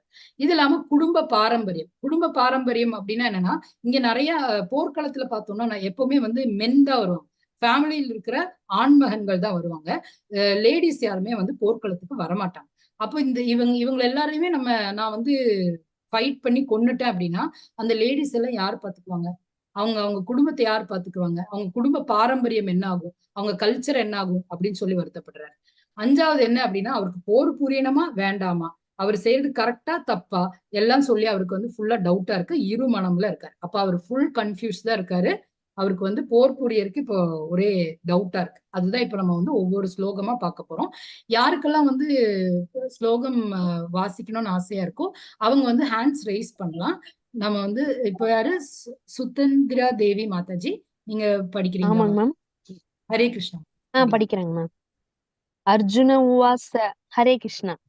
ஹரே கிருஷ்ணா. அர்ஜுன உவாச திருஷ்டவேமம் ஸ்மர்ஜனம் கிருஷ்ண யுயுத்சும் சமுபஸ்திதம் சுதந்தி மம காத்ராணி முகம் ச பரிஷூஷ்யதி. அர்ஜுனன் கூறினான், எனதன்பு கிருஷ்ணரே, போரிடும் உணர்வுடன் என் முன் கூடியுள்ள எனது நண்பர்களையும் உறவினர்களையும் கண்டு என் உடல் அங்கங்கள் நடுங்கி வாய் உலர்வதை உணர்கின்றேன். ஹரே கிருஷ்ணா. ஹரே கிருஷ்ணா மாதாஜி. தேங்க்யூ மாதாஜி. இப்ப அவரோட இரக்க குணம் என்ன அப்படிங்கறது இங்க வந்து டிஸ்கிரைப் பண்ணியிருக்காங்க. என்ன சொல்றாங்க அப்படின்னா, அவரோட ஃபேமிலி மெம்பர்ஸே, அதாவது என்னோட பிரதர்ஸே வந்து ஆப்போசிட்ல நிக்கிறாங்க. என்னோட தாத்தா, என்னோட சித்தப்பா, என்னோட பெரியப்பா, பெரியப்பா இல்ல சாரி, பெரியப்பா தான், திருதராஷ்டிரர் தான் வீட்டுல இருக்காரு. சித்தப்பா, மாமா இவங்க எல்லாம் தான் இங்க இருக்காங்க. அவங்க கூடயே நான் எப்படி சண்டை போடுறது? அவங்கள பார்க்கும்போது எனக்கு ரொம்ப கஷ்டமா இருக்கு கிருஷ்ணா. என்னோட உடல் எல்லாம் நடுங்குது, என்னோட வாயெல்லாம் உலர்வடையுது அப்படின்னு சொல்லி அவர் வந்து ரொம்ப ஃபீல் பண்றாரு அப்படிங்கறத இந்த ஸ்லோகம்ல சொல்லியிருக்காங்க. நெக்ஸ்ட் ஸ்லோகா பார்க்கலாம். ஹரே கிருஷ்ணா பிரபுஜி, நீங்க வாசிக்கிறீங்களா? ஹரே கிருஷ்ணா பிரபுஜி. ஹரே கிருஷ்ணா மாதாஜி. ஹரே கிருஷ்ணா. மாதாஜி படிங்கப்பா பிரபுஜி, படிங்க. ஓகே, படிங்க. 1.31ங்களா? ஆமாங்க.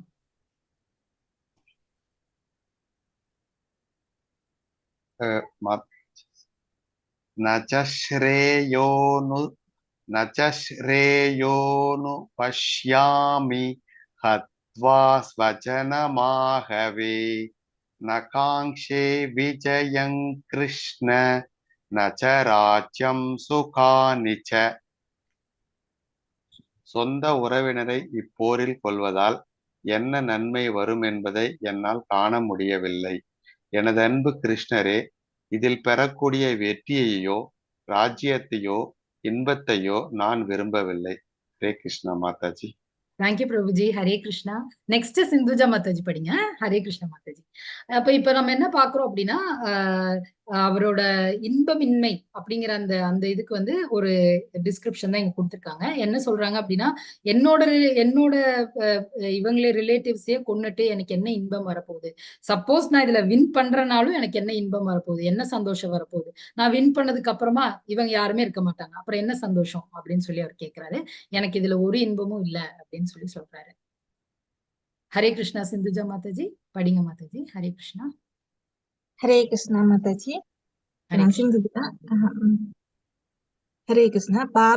பாபம் ஏவாஸ்ரேயேத் அஸ்மான் ஹத்வைதான் ஆததாயின தஸ்மான் நாக்ய வயம் தந்தும் திருதராஷ்டிரான் ச பாண்டவான் ஸ்வஜனம் ஹிதகம் ஹத்வா சுஹின சியாம மாதவ.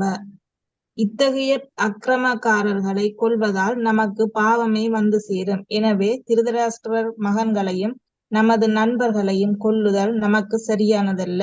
அதிர்ஷ்ட தேவதையின் கணவரே கிருஷ்ணரே, நமது சொந்த உறவினரை கொலை செய்துவிட்டு நாம் எவ்வாறு மகிழ்ச்சி அடைய முடியும்? இதனால் நமக்கு என்ன லாபம்? ஹரே கிருஷ்ணா மாதாஜி. தேங்க்யூ மாதாஜி. ஹரே கிருஷ்ணா மாதாஜி. சோ இங்க என்ன சொல்றாரு அப்படின்னா, எப்படின்னா நமக்கு எல்லாருக்குமே தெரியும், கௌரவர்கள் இது மட்டும் இல்ல, நிறைய பிரச்சனைகள், நிறைய ட்ரபிள் வந்து இவங்களுக்கு கொடுத்துருக்காங்க, நிறைய துன்பம் கொடுத்துருக்காங்க. அப்போ இது இவ்வளோ பண்ற அக்கிரமக்காரர்களுக்கு வந்து எப்படினாலும் அவங்க வந்து அக்கிரமம் பண்றவங்க தான். அவங்களுக்கு வந்து அவங்கள கொல்றதுனால நமக்கு பாவம் வரும். எதுக்கு நம்ம அந்த பாவம் தேடி போனோம் கிருஷ்ணா அப்படின்னு சொல்லி அவர் கேட்கிறாரு. அது இல்லாம திருதராஷ்டிரன் மகன்களையும் நமது நண்பர்களையும் கொல்லுதல் நமக்கு சரியானதல்ல அப்படின்னு சொல்றாரு. திருதராஷ்டிரருடைய மகன்கள் யாரு? என்னோட பெரியப்பாவோட மகன்கள். அவங்கள கொல்றது சரியில்லை கிருஷ்ணா அப்படின்னு சொல்லி சொல்றாரு. அப்ப இப்படி எல்லாம் சொல்லி அவர் வந்து அவரோட ரீசன்ஸை வந்து எக்ஸ்பிளைன் பண்றாரு கிருஷ்ணர் கிட்ட. எனக்கு வந்து ஃபைட் பண்றதுக்கு இஷ்டம் இல்லை அப்படிங்கிறத அவர் எக்ஸ்பிளைன் பண்றாரு. ஹரே கிருஷ்ணா பிரபுஜி. ஹரே கிருஷ்ணா பிரபுஜி. ஜானகிராமன் பிரபுஜி. ஹரே கிருஷ்ணா. ஹரே கிருஷ்ணா மாதாஜி.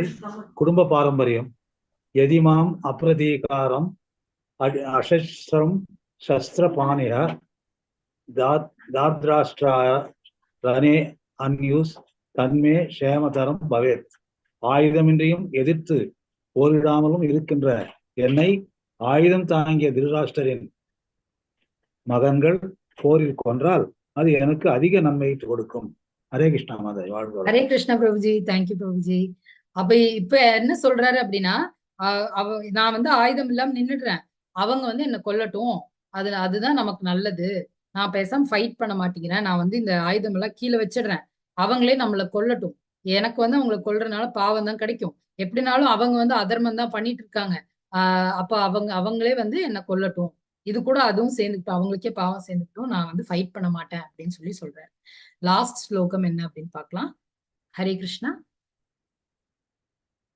சஞ்சய உவாச்ச ஏவமுக்த்வார்ஜுனः சங்கே ரதோபஸ்த உபாவிசத் விஸ்ரஜ்ய சசமசரம் சாபம் சோக விக்னமானசஹ. சஞ்சயன் கூறினான், போர்க்களத்தில் இவ்வாறு பேசிய அர்ஜுனன் தனது வில்லையும் அம்புகளையும் ஒரு புறம் எரிந்துவிட்டு ரதத்தில் அமர்ந்து விட்டான். அவனது மனம் சோகத்தால் மூழ்கியுள்ளது. இவ்வளோ பேசிட்டு அந்த வில்லு அம்பெல்லாம் கீழே போட்டு அவன் அப்படியே உட்கார்ந்துட்டான் அர்ஜுனன். இது வந்து எப்ப நடக்குது அப்படின்னா, நாம பார்த்தோம் இல்லையா, ஸ்டார்டிங்ல கிருஷ்ணரும் அர்ஜுனரும் இந்த தேரை கொண்டு போய் சென்டர்ல நிறுத்துறாங்க அப்படின்னு சொல்லி பார்த்தோம் இல்லையா, அந்த டைம்ல, அதாவது சங்கு ஒலி முடிஞ்சிருச்சு, அதுக்கப்புறமா கிருஷ்ணர் கிட்ட அர்ஜுனர் சொல்றாரு, நீங்க அந்த தேரை கொண்டு போய் அங்க நிறுத்துங்க, எனக்கு வந்து பார்க்கணும் அப்படின்னு சொல்றாரு. அங்க நின்னுட்டு இவங்க இவ்வளவு டிஸ்கஸ் பண்ணிருக்காங்க. அந்த டைம்ல தான் வந்து அர்ஜுனர் வந்து கிருஷ்ணர் கிட்ட இதெல்லாம் சொல்றாரு, எனக்கு ஃபைட் பண்றதுக்கு தால்பரியமே இல்ல கிருஷ்ணா, நான் வந்து ஃபைட் பண்ண மாட்டேன் அப்படி சொல்லிட்டு அவர் எல்லாமே அவரோட ஆயுதம் எல்லாம் கீழே போட்டுட்டு அவர் அப்படியே உட்கார்ந்துடுறாரு, வருத்தப்படுறாரு, கவலைப்படுறாரு, அழுகிறாரு. அப்ப இதுதான் இன்னைக்கு நம்ம பார்த்த ஹைலைட் இந்த சாப்டரோடது. ஒண்ணு வந்து திருதராஷ்டிரர் வந்து விசாரணை பண்றார், அதுக்கு வந்து 1.1 ஸ்லோகா பார்த்தோம். அதுக்கப்புறம் துரியோதனனின் பயம் என்ன அப்படின்னு சொல்லி நம்ம பார்த்தோம், அது வந்து அவரோட ஆச்சாரியர்கிட்ட அவர் பேசுறது. அப்புறம் சங்குகள் முழங்குதல் அது என்ன அப்படின்னு சொல்லி பார்த்தோம். அது வந்து அவங்களோட ஹிருதயம் எப்படி ஷேட்டர் ஆச்சு அப்படி சொல்லி பார்த்தோம். அப்புறம் அர்ஜுனனின் கவனிப்பு, அவர் எப்படி படைகளை வந்து 2 ஆர்மிஸ்க்கும் நடுவுல கொண்டு வந்து தேரை நிறுத்திட்டு எப்படி வந்து அவர் கவனிக்கிறார் அப்படிங்கறத பார்த்தோம். லாஸ்ட் வந்து அர்ஜுனன் போராடாததற்கு என்னென்ன காரணங்கள், 5 காரணம் பார்த்தோம். அது என்னெல்லாம் அப்படின்னா, அவருடைய இரக்க குணம், அவருக்கு இன்பமின்மை, அவர் செய்யறது வந்து பாவ செயல் ஆயிடும் அப்படிங்கிறது, குடும்ப மரபுகள் வந்து பாழாக கூடாது அப்படிங்கிறது, லாஸ்ட் வந்து அவருக்கு இருமனம் இருந்தது. இதெல்லாமே வந்து நம்ம காரணமாக பார்த்தோம். சோ இன்னைக்கு கிளாஸ்ல நம்ம இவ்வளவுதான் பாக்குறோம். இதோட கண்டினியூஷன் என்ன, இதுக்கு எப்படி கிருஷ்ணர் வந்து அர்ஜுனர் வந்து சமாதானப்படுத்துறார், என்ன சொல்லி அவரை வந்து புரிய வைக்கிறாரு அப்படிங்கறதெல்லாம் நம்ம சாப்டர் 2ல பார்க்க போறோம். அது இன்னும் நல்ல சுவாரஸ்யமாக இருக்கும். எல்லாருமே கண்டிப்பா அட்டன் பண்ணணும் அப்படின்னு சொல்லி நான் வந்து தாழ்மையாக வேண்டிக் கொள்கிறேன். ஹரே கிருஷ்ணா கிருஷ்ண கிருஷ்ணா ஹரே ஹரே, ஹரே ராமா ராம ராமா ஹரே ஹரே. ஹரே கிருஷ்ணா எவ்ரிபடி. இப்ப யாருக்காவது ஏதாவது டவுட் இருந்ததுன்னா நீங்க வந்து கேட்கலாம். ஹரே கிருஷ்ணா.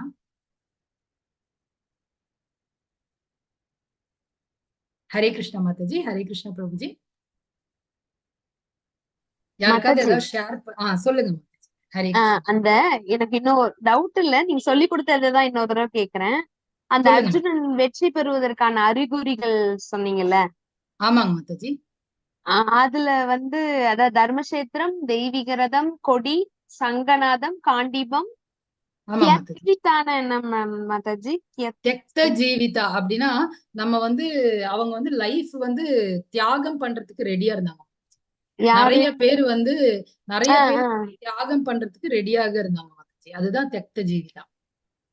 அவங்களோட ஜீவனை பணயம் வைக்கிறதுக்கு நிறைய பேர் இருந்தாங்க. அதுதான் தியக்த ஜீவிதா. அடுத்த நெக்ஸ்ட் ஒன் சொல்லுங்களேன். தியக்த ஜீவிதா. ஒரே நிமிஷம் மாதாஜி, நான் அதை ஷேர் பண்றேன். பகவான் இருக்கிற இடத்துல லட்சுமி தேவி இருப்பாங்க இல்லையா மாதாஜி? ஆமா பிரபுஜி, பகவான் எங்க இருக்காரோ லட்சுமி தேவி. ஆமா பிரபுஜி, நான் ஷேர் பண்ணிருக்கேன் மாதாஜி, பார்க்கலாம் மாதாஜி.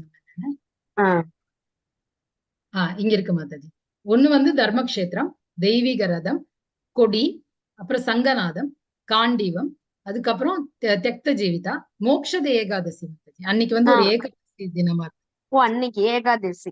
ஆமா, அது ஒரு இம்பார்ட்டன்டான டே மாதாஜி. நம்ம வைஷ்ணவர்கள் எல்லாருமே வந்து ஏகாதசி அன்னைக்கு விஷ்ணுவுக்கு வந்து கிருஷ்ணருக்கு வந்து விரதம் எடுப்பாங்க. அப்போ அந்த கிருஷ்ணரை மனசுல நினைச்சு தியானிச்சு விரதம் எடுப்பாங்க, ஃபாஸ்டிங் பண்ணுவாங்க.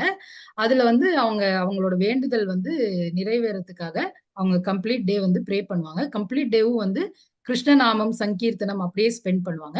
நெக்ஸ்ட் டே தான் வந்து அந்த இதை வந்து பிரேக் பண்ணுவாங்க. அதாவது பாரணா டைம்னு ஒண்ணு சொல்லுவாங்க. அந்த டைம்ல வந்து அந்த ஏகாதசி விரதத்தை முடிப்பாங்க. அது வந்து வைஷ்ணவர்களோட மரபுல நடந்துட்டு இருக்கு மாதாஜி. அது ஒரு மரபா நடக்குது. ஹரே கிருஷ்ணா. அப்புறம் ஹரே கிருஷ்ணா. பாக்யலட்சுமி வந்து தேங்க்யூ மாதாஜி. எங்க வந்து கிருஷ்ணர் இருக்கோ, அங்க வந்து மகாலட்சுமி இருப்பாங்க மாதாஜி. பாக்யம் லக்ஷ்மிங்கிறதுக்கு நிறைய பேர் இருக்கு மாதாஜி. லக்ஷ்மி தான் வந்து மகாலட்சுமிங்கிறது செல்வமும் குறிக்கும், பாக்யமும் குறிக்கும், எல்லாமே குறிக்கும் மாதாஜி. அவங்களும் வந்து நம்மளோட கிருஷ்ணர் கூட எப்பவுமே இருப்பாங்க மாதாஜி. அதனால எல்லாமே அவங்க சைடுல இருந்து, அதனால அது ஒரு அறிகுறி Mataji. Hare Krishna. Thank you Mataji. Thank you Hare Mataji. Krishna. Hare Krishna Mataji. Next chapter இருக்கா, ஷேர் பண்ண முடியுமா மாதாஜி? நெக்ஸ்ட் சாப்டரோட என்ன ஷேர் பண்ண மாதாஜி? ஹரே கிருஷ்ணா. சாப்டர் இல்ல மாதாஜி, நெக்ஸ்ட் சார்ட் இப்ப போட்டீங்களே, அது கீழே ஒண்ணு இருந்துச்சு, அர்ஜுனன் போரிடாததற்குரிய காரணங்கள்னு. ஆமா அது ஆமா மாதாஜி. அந்த பேஜ் ஷேர் பண்ணுங்க மாதாஜி. ஆமா ஆமா ஆமா. ஒரு நிமிஷம் மாதாஜி, நான் எப்ப ஷேர் ஓகே. பண்ணேன் ஜஸ்ட்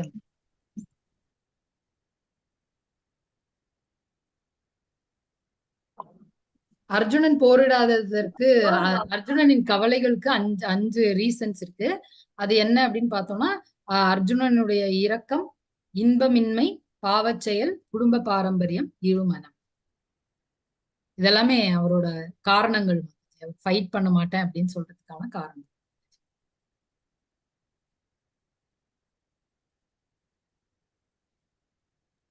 நெக்ஸ்ட் கிளாஸ் எப்ப மாதாஜி? ஹரே கிருஷ்ணா மாதாஜி. நெக்ஸ்ட் கிளாஸ் நாளைக்கு 7 o'clock மாதாஜி. 6:50க்கே ஜாயின் பண்ணிருங்க மாதாஜி. 6:50, அதாவது 10 நிமிஷம் முன்னாடியே ஜாயின் பண்ணிட்டோம்னா நம்ம யாராவது ஒருத்தங்க வந்து சாண்டிங் பண்ணலாம். இப்ப எல்லாருமே வந்து லிசன் பண்ணலாம். நல்லா இருக்கும். ஸ்டார்டிங் பண்ணிடலாமா? அதை முன்னே வந்தா ஈஸியா இருக்கும். ஓகே. இல்லைன்னா என்ன பண்ணா டெய்லி நம்ம 6 ப்ளஸ் பண்ணி போனோம். ஒரு நாளைக்கு 6 பண்ணிட்டே போனா 108 ஆகி போகுது. அப்படியும் செய்யறாங்க. ஃபர்ஸ்ட்லயும் படிச்சிருக்காங்க. எப்படி செஞ்சாலும் சரி. Okay bro. எல்லாரும் ஆனா படிக்கிறதுக்கு எல்லாருக்கும் வாய்ப்பு படிக்க சொல்லலாம் கம்பல்சரியா. நம்ம சில பேர் பயப்பட்டு சரியா எப்படி தவறு வருமான்னு நினைப்பாங்க. தவறு வந்தா கூட பரவாயில்ல, நம்ம படிச்சாதான் எல்லாருக்கும் நாலேஜ். குரு கிட்ட படிச்சாதான் குரு திருத்த முடியும். ஆமா. Hare Krishna Mataji. Hare Krishna Prabhuji. Thank you Prabhuji. Hare Krishna Prabhuji. So thank you everybody. இந்த கிளாஸ் அட்டன் பண்ணதுக்கு எல்லா 18 நாளும் கிளாஸ் வந்து நீங்க எல்லாரும் அட்டன் பண்ணணும் அப்படின்னு சொல்லி நான் வேண்டிக்கிறேன். நாளைக்கு கிளாஸ் கண்டிப்பா அட்டன் பண்ணுங்க. கிருஷ்ணர் இவரோட கவலைகளுக்காக என்ன பதில்கள் சொல்றார் அப்படின்னு சொல்லி நம்ம பார்க்க போறோம் நாளைக்கு. நாளைக்கு கண்டிப்பா அட்டன் பண்ணுங்க. உங்களுக்கு குவிஸ்க்கான டீட்டெயில்ஸ் எல்லாமே வந்து ஹேமா மாதாஜி சொல்லுவாங்க. உங்களுக்கு ஏதாவது டவுட் இருந்தாலும் அவங்க சொல்லுவாங்க. தேங்க்யூ. ஹரே கிருஷ்ணா. ஹரே ஹரே கிருஷ்ணா. கிருஷ்ணா மாதாஜி. ஹரே தேங்க்யூ.